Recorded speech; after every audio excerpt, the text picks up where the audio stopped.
Hi, Earth Signs, Gemini, Libra, and Aquarius. Welcome po sa ating channel. At ito ang inyong Daily Gabay Tarot Reading for April 18, 2024. Please be reminded that this is channel reading po, so maaari kayo makarelate o hindi. Just take what resonates.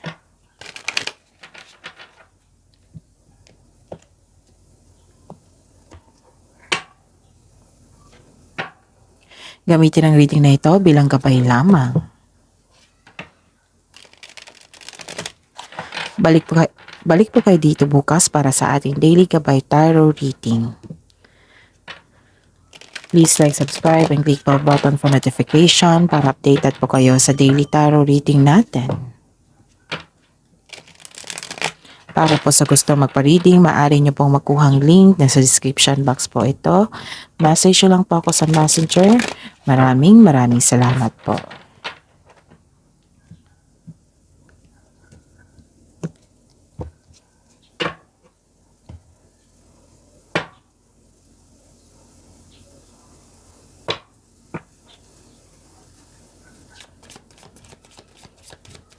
Spirits Guide, mga ganap po sa araw na ito ngayong April 18, 2024 para po kay Gemini, Libra, and Aquarius.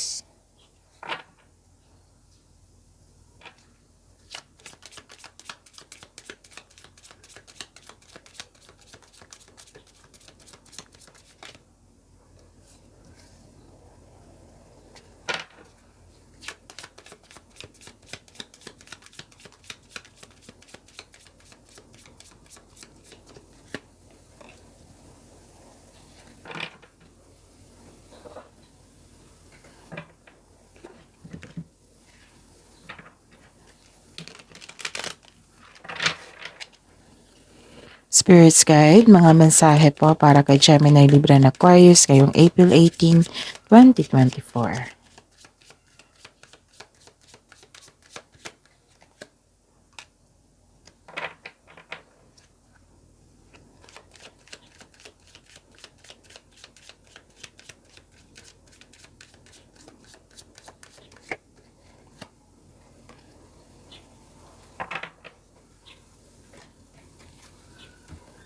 Okay, Gemini, Libra, and Aquarius.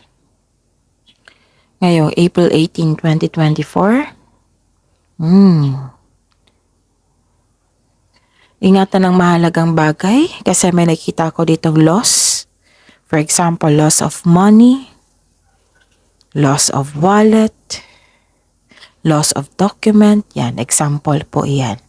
May nakita akong magnanakaw din dito. Kaya mag-ingat po. At saka pwede din magnanakaw ng ideas, magnanakaw ng kliyente, ganun. Hindi lang magnanakaw ng isang pera.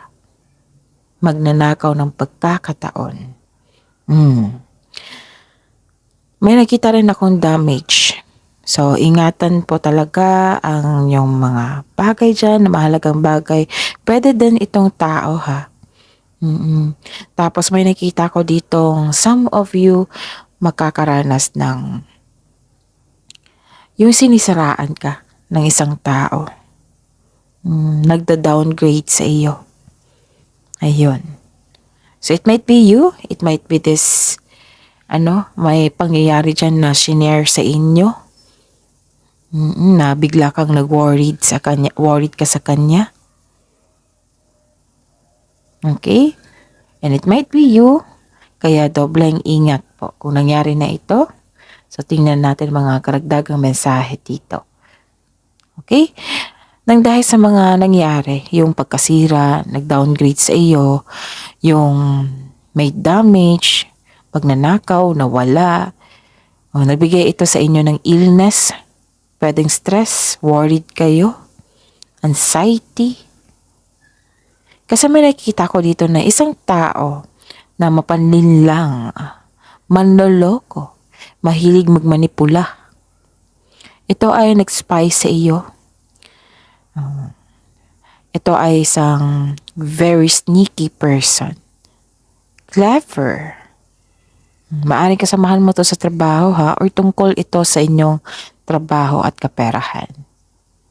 Nag-o-observe siya na may gusto siyang kunin, may gusto siyang nakawin sa inyo. It might be mahalagang bagay, tao, ideas, opportunity.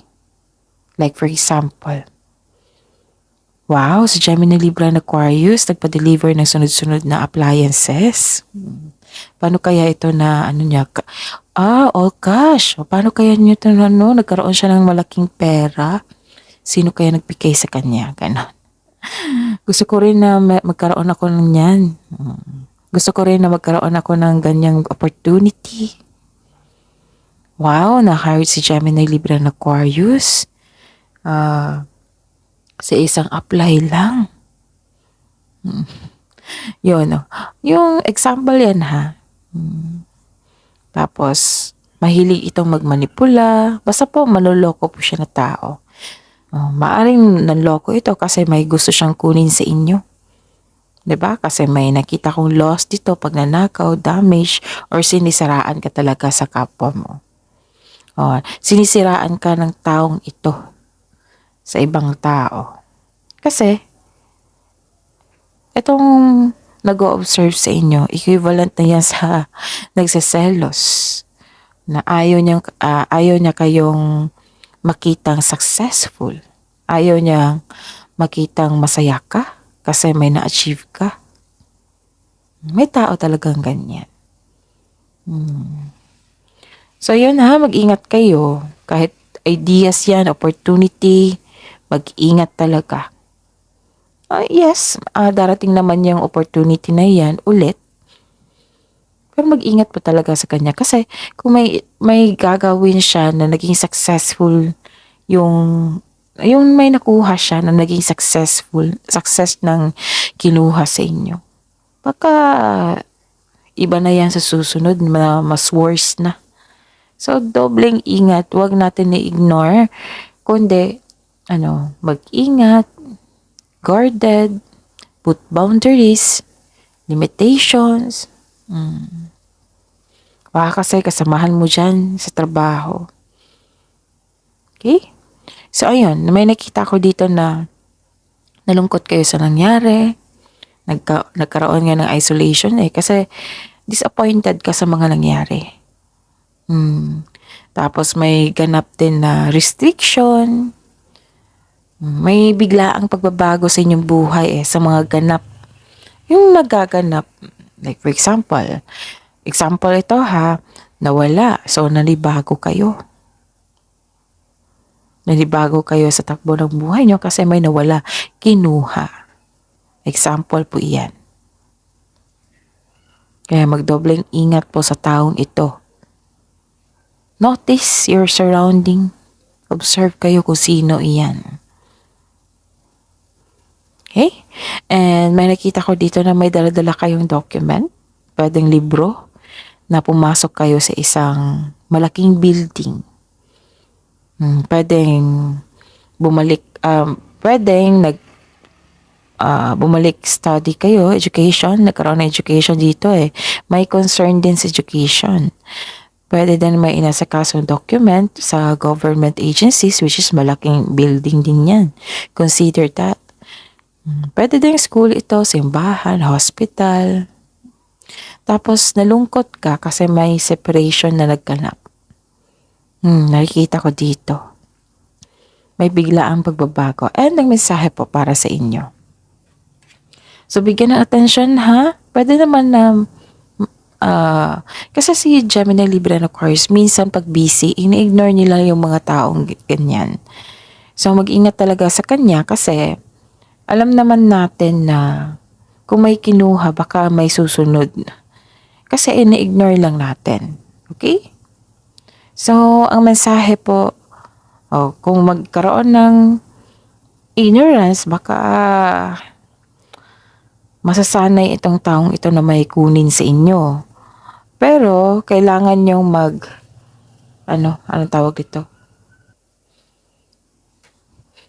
And the message is, closed doors, no good job opportunities, the current job is coming to an end.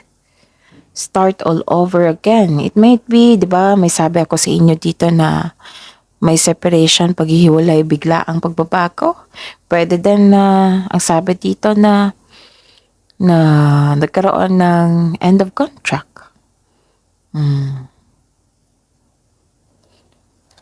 Okay? So, nagkaroon ng end of contract or walang hiring sa gusto nyong kumpanya. So, ayun. Pay attention to things that are important to ensure wealth. Be farsighted and alert. Okay. May ganap dito. May binigyan na opportunity sa inyo na makapagbigay sa inyo ng wealth. So, maging mapagmasid at bigyan ito ng attention at bigyan ng aksyon para makuha mo ito. Okay?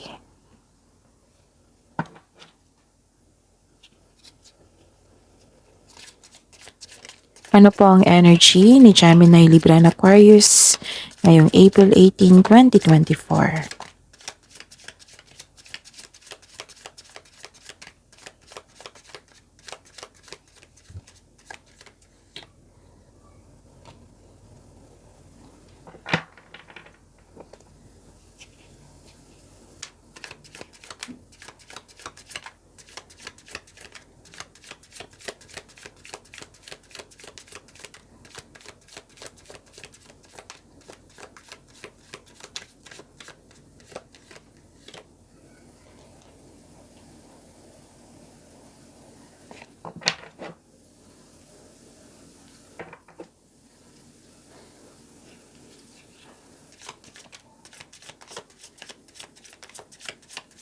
Career and money ni Gemini, Libra, and Aquarius ngayong April 18, 2024.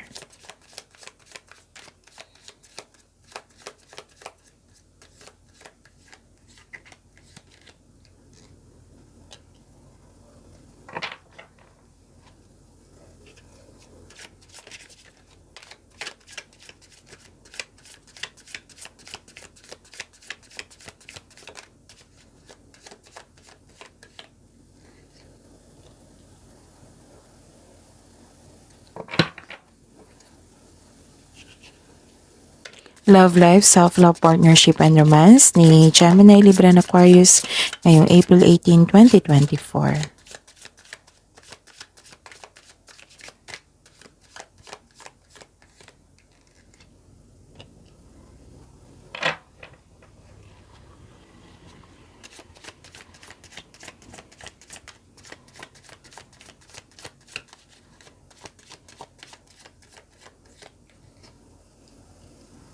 Wow. By the way, Gemini, Libra, and Aquarius, sa mga hindi pa nakapanood, meron na po kayong April 16 to 30, 2024 reading, yung career and money, and love life. So, abangan nyo yung mga ongoing upload na para kay Gemini, Libra, and Aquarius. So, check nyo ha, kaka-upload lang po ng career and money nyo at love life nyo po, April 16 to 30, 2024. And available pa rin yung Monty Gabay Tarot reading nyo po. So, please visit our channel. Scroll down nyo lang po. Makikita nyo yung separated video para kay Gemini, Libra, and Aquarius. And by the way, open na po yung schedule natin for booking para po sa gusto magpa-personal reading. Check nyo po yung video na ngayon. May sa baba niyan may description box.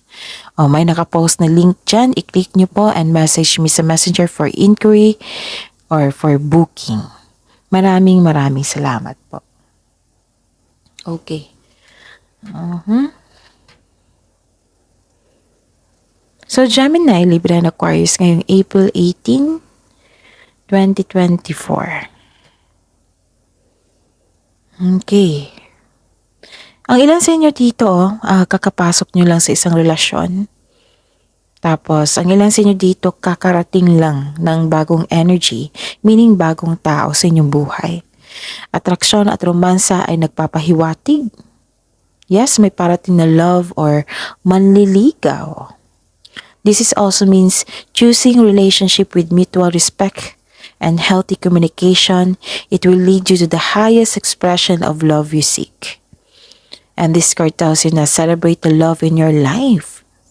May nakita ko dito talaga dito sa mga single na may bago kayong connection.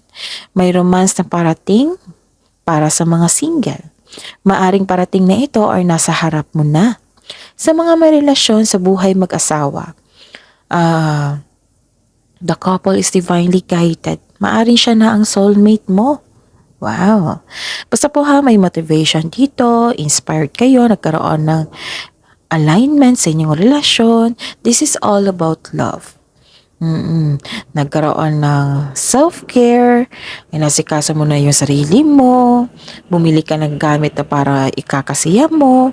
Oo, may improvement. And may nakita ko dito ang commitment, agreement, promises, nag-take ng action. This is choices, nagkaroon ng pagkakaisa. Okay? So, this is the energy of air signs. Okay. Kung sa trabaho man ito, may namuong romansa sa workplace mo or yung partner mo ang katrabaho mo. Parati ko itong nababasa sa inyong Kung hindi ko nagkamali, lumabas ito kahapon or the other day or sa weekly nyo. So, check nyo. And please be reminded, may weekly Gabay Tarot reading kayo. Uploaded nung Sunday. So, check nyo po. Yung weekly ganap, may karagdagang mensahe po doon. Okay. So, this card also means may makipag-business partnership sa inyo or makipag-teammate. Pwedeng makipag-sosyo. Kasi nakita niya yung abilidad mo, yung galing mo. Gusto mo ang career mo ngayon dahil nagbibigay ito ng financial stability sa iyong buhay at nagagawa mo yung passion mo at the same time. And this is a reminder to choose divine love over instant relationship. By loving yourself, it will lead you to attract the right man or woman to you. So don't chase, attract. Katulad ng sinabi ng card dito. Okay? Ano pa?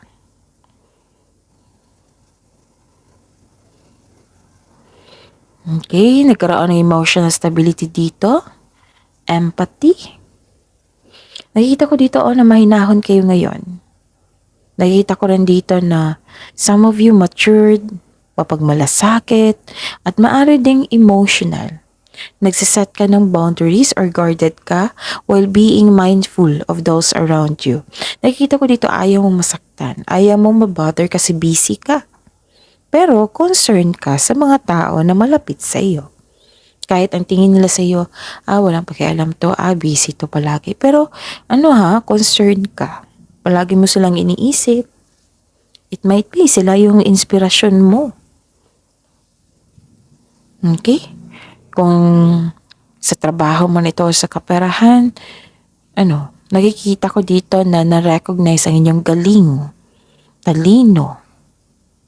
Bagay po daw kayo, sabi po ng ibang tao dito, nakikita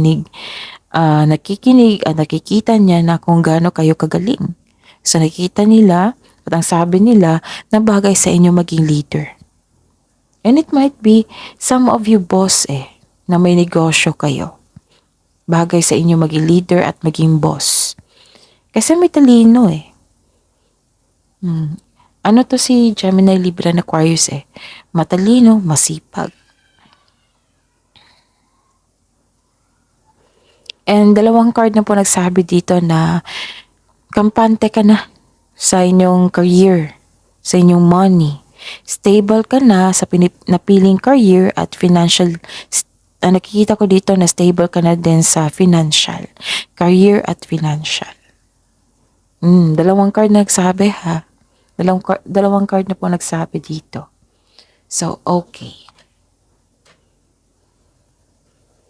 And it might be yung parating na tao, bagong tao sa inyo, mga single, siya?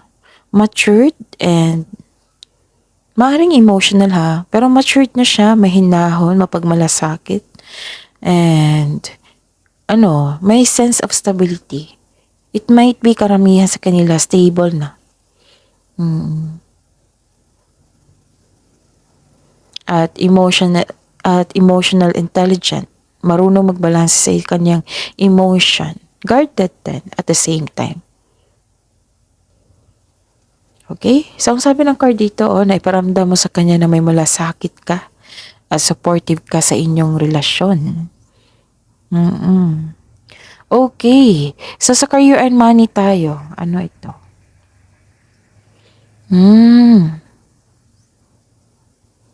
So, tingnan natin kung baka may repeating number. Muntik kong makalimutan eh. Okay, saglit lang po. Meron? I think meron eh. So, meron talaga. 66 99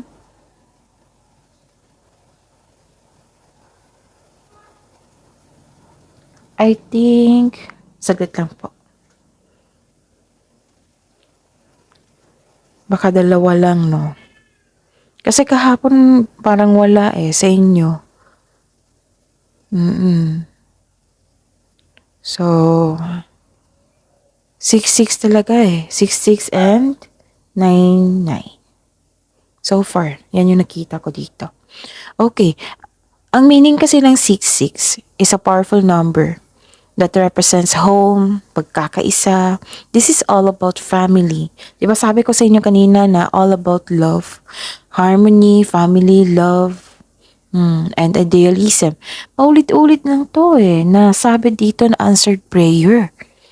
Mukhang kung hindi ako nagkakamali, lumabas ito kahapon sa April 17 or yung weekly nyo. So, check nyo. Yung weekly naka-upload nung Sunday. So, check nyo po.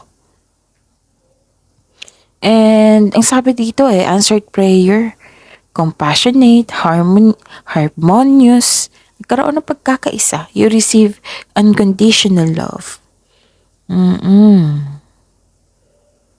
So, ayun. Ano pa? Baka meron pa nakalimutan ko. Okay, so I think yan muna. Meron pa. So, this number 99 is a sign of spiritual guidance from the divine forces. May ganap na completion and fulfillment. So, this is to consider na may success na naganap.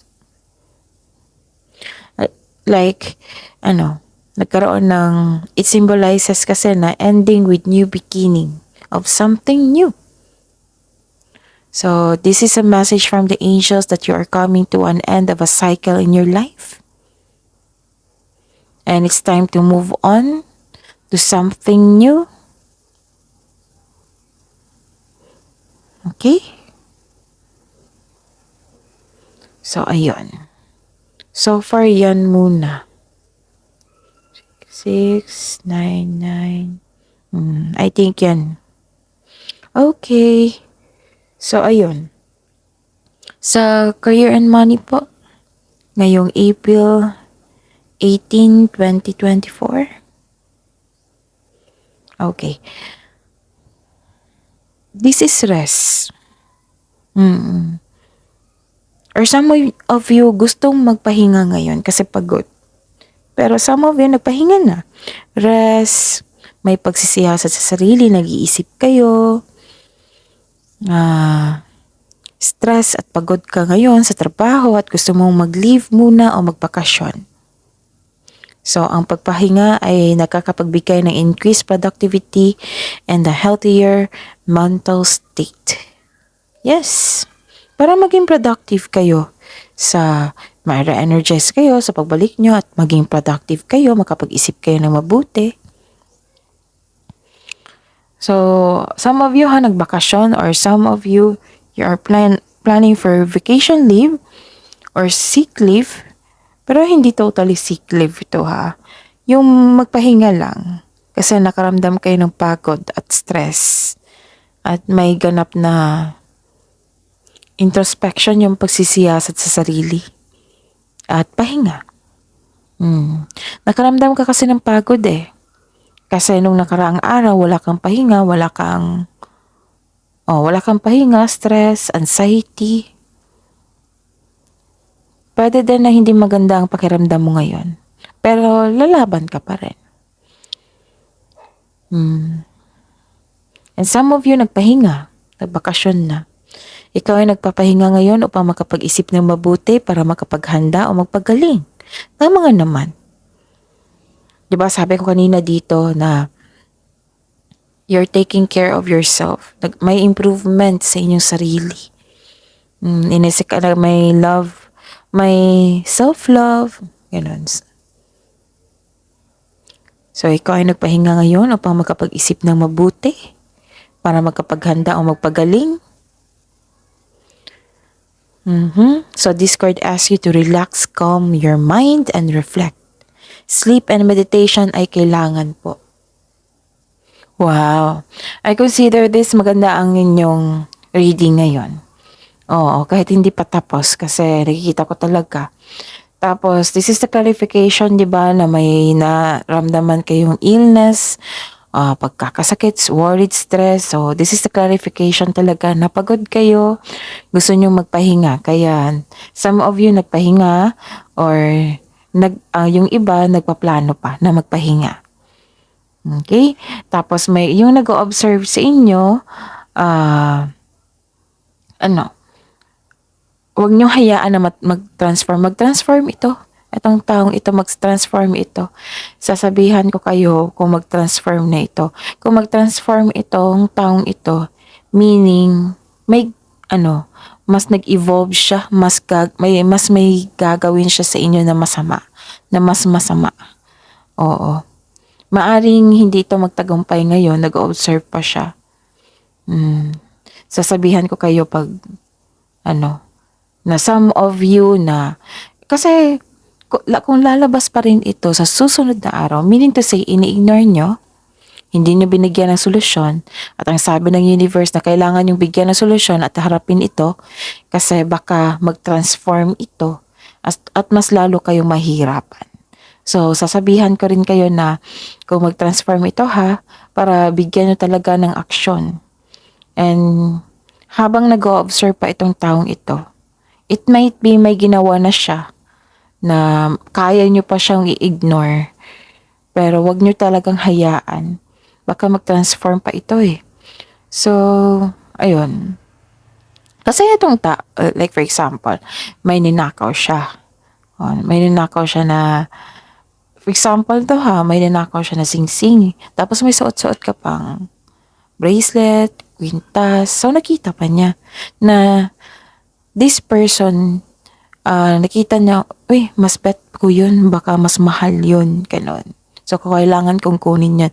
Nahihirapan na siya kasi may nawala na sa inyong singsing. Diba? Mas guarded kayo. So, may tendency na mag-transform pa ito na mas may gawin siyang masama na hindi na talaga mabuti. Yes, I consider na hindi talaga mabuti yung ginawa niya. Mas mag-evolve siya. Magkaroon ng transformation na mas maging matigas, mas clever. Pwede din itong hindi sa gamit pwede hindi sa gamit, hindi sa pera, pwede din sa tao, aagawin niya. Pwede din sa opportunity, pwede din sa ideas, aagawin niya. Like for example, sa negosyo, nakikita niya patok yung negosyo mo. So, nag-sneak siya, nag-observe siya, nag-spy siya kung saan ka kumukuha kung sino yung supplier mo. Yun, gagayahin niya. Meaning to say, nakawin niya yung supplier. Example yan kasi iba-iba tayo ng experience. Okay? But, nakita ko dito, very sneaky itong person ito kasi itong energy mo ngayon is sobrang ganda. Ang yung pangyayari, sobrang ganda. Kaya hindi maiwasan na may taong inggit sa iyo. Na hindi maiwasan na may nakikurious sa iyo kung bakit successful ka sa buhay. And dito, and the clarification is the satisfaction, nagkaroon ng satisfaction and abundance. This is completion, which is the clarification of your repeating number also. Right? So, this is completion and this is the clarification of this card here na nagkaroon ng solitude. Nag-iisip kayo. And, okay. may natapos kayong proyekto, sobrang saya mo at satisfied ka sa naabot mong completion. Sa mga may trabaho dito, expect a recognition from your What I meant is sa mga may trabaho dito, expect a recognition for a job well done. Or may nakikita rin akong parating na promotion. So, yun. Following intuition and honoring your ideas, it will lead you to increased prosperity and abundance. So, claim nyo ha. Ang ganda ng reading ko ngayon. Ang ganda. May lang kayo, mag-ingat lang kayo sa taong mapanlinlang. Yun. Pero I consider this as maganda talaga ang readings nyo, ang cards nyo ngayon. Gemini, Libra, and Aquarius. So, claim this satisfaction. Claim this abundance.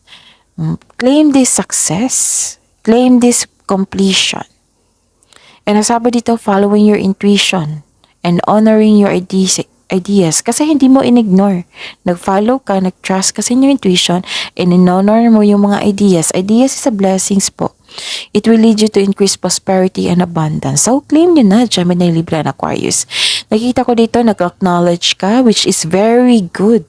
Natutuwa talaga ako pag may na-receive kayong blessings, tapos in-acknowledge nyo, nagbigay kayo ng pasalamat sa ating Panginoon, sa universe. Natutuwa ako sa inyo. Hindi lang yung universe natutuwa sa inyo, kundi ako rin. Oo, kasi thankful ka eh. Ito yung gusto ko sa isang tao. Yung thankful sa mga na-receive nyong blessings. In-acknowledge nyo. Nagbigay kayo ng pasalamat sa ating Panginoon. So, thankful ka sa mga biyayang natanggap. You have overflowing abundance, which is, i-claim nyo na, Gemini, Libra, and Aquarius. Successful and satisfied ka sa buhay. And this card tells you na to relax and enjoy. So, ang sabi dito, di ba, sabi nyo, gusto nyo magpagod kayo, gusto nyo mag-relax. Deserve nyo daw kasi may completion na nagganap. So, enjoy nyo po, relax. Sabi ng card, relax and enjoy what you work hard to achieve. What I meant is, this card asks you to relax and enjoy. Kasi deserve mo ito, kasi may achievement ka. So, share your good fortune to others and your generosity will always flow back to you. Ito yung sabi ko sa inyo parate na kung ano yung bigay ng blessings sa inyo. Tapos, sa tingin nyo may sobra. Sobra naman yung, magbibigay yan ng universe ng sobra. Kasi alam nila na hindi ka madamot, nagsishare ka sa kapwa mo. So, it will always flow back to you. Itong blessings nito. And nakikita ko dito, your health is improving also. You have overall feelings of happiness and joy. Ang ganda, no? Ang daming message. Ang daming message, which is ang ganda. Why? Kasi may nakita ko ditong fulfillment and satisfaction. Yes. So, fulfillment and satisfaction to, and wealth, family, and inheritance. Some of you, papasok ka, sa mga single dito papasok ka o interesado ka lang magkarelasyon kung ito ay seryoso sa buhay. And this card asks you and this card is a sign na ipakilala mo na ang iyong partner sa iyong family, sa mga kaibigan. Nakikita ko dito na some of you makatanggap ng mana, pension, retirement, o masaganang ani ng buhay. So, you're spending time to your family, which is very good.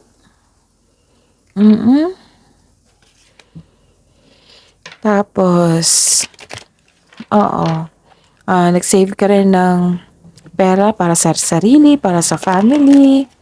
Tapos may posibilidad na bibili kayo ng property ngayon. Nakikita ko kasi yung full support ng family mo sa iyo. Sa inyong plano. Tapos, naghihingi ka rin ng payo sa mga elders. Grabe yung success ni Tito actually. From here to here. Yes. 'Di ba? I consider this as sobrang ganda ng reading nyo ngayon. Okay? So, claim this, blessing. This is completion of cycle, ha? This is about wealth. So, this is the clarification of your cards here. Nabigyan atensyon yung isang bagay kasi ito magdadala sa inyo ng wealth. So, be farsighted and alert. Okay? Huwag niyo mawala ng pag-asa kung nagkaroon man ng closed doors, nawala yung opportunity. It means kasi, may naganap na success din. Kasi binigyan mo ng atensyon yung isang bagay na binigay sa inyo at nabigay ito ng magandang bunga. Satisfaction, success, abundance, overflowing abundance. Yun.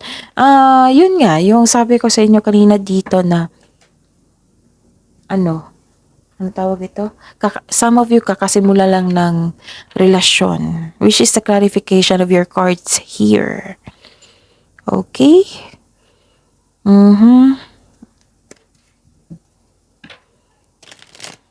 So, this is a new beginning. May bagong simula sa inyong relasyon. Pwedeng nagkabati din kayo. Pwedeng kakasagot nyo lang. You have freedom. Para sa mga single, you should take a chance on love. Huwag kang matakot mag-in love ulit. Sa mga may relasyon, sa mga may relasyon sa buhay mag-asawa, mukhang may tampuhan kayo the other day. Yung sabi ko kanina, na may tampuhan kayo the other day. Tapos ngayon, naging okay na kayo. The advice is leave the past behind. It's never too late to begin again. Mag-usap at magpatawad. So, the love message for single is turn your mapait na sinapit into lessons. So, you deserve sugar, not salt. And the love message for relationship and sa mga buhay mag-asawa, the universe is guiding you to that special person. Allow everything to take its natural course. Yes, don't worry kasi may nakita akong success dito eh. Nagsama, nagkabate, nag-usap. And sa wisdom message po, pay attention to your dream time. Messages of guidance are drifting in. So, may mensahe. Connect kayo sa inyong intuition, which is connected naman kayo. Kasi may card dito na nagsabi na connected kayo. Kaya kayo nagkaroon ng success. Okay? So, pay attention, pay attention din. Pay attention talaga sa mga mensahe. Nakikita ko naman dito na nakakonect kayo sa inyong intuition. And exploration. If you have become bored with your life, you have the creative power to steer things up and revitalize everything. You can do this by starting new projects, setting new goals, and making spiritual connection.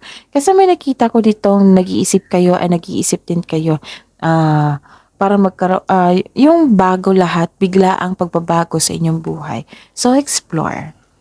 And message from Archangel Gabriel, shimmer with diamond light, express your creativity. That is your reading, Gemini, Libra, and Aquarius for today, April 18, 2024. Please like, subscribe, and click bell button for notification para updated po kayo sa daily tarot reading natin. Maraming salamat po.